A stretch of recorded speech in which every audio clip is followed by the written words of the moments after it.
Tim Gabungan Intelijen Kejaksaan Tinggi Sulawesi Selatan berhasil mengamankan seorang buronan yang masuk dalam daftar pencarian orang atau DPO Kejaksaan Negeri Jayapura, Papua.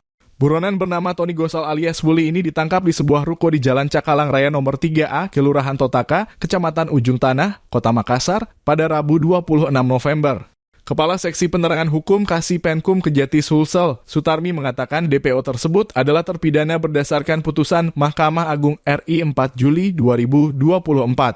Perkara yang menjeratnya adalah tindak pidana pemalsuan dokumen atau surat dengan putusan 1 tahun penjara. Setelah putusan berkekuatan hukum tetap, terpidana memilih kabur dan terdeteksi berada di Makassar. Pengamanan penangkapan buronan Kejati Jayapura terkait dengan kasus pemalsuan surat-surat perusahaan.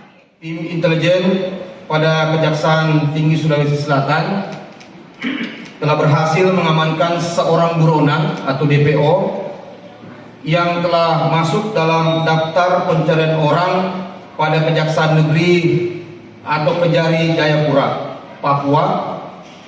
Buronan ini ditangkap di wilayah Kota Makassar setelah melarikan diri dari proses eksekusi yang akan dilaksanakan.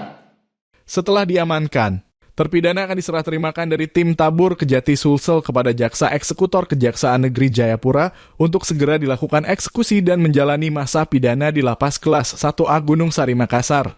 Mulyadi, Fajar TV melaporkan.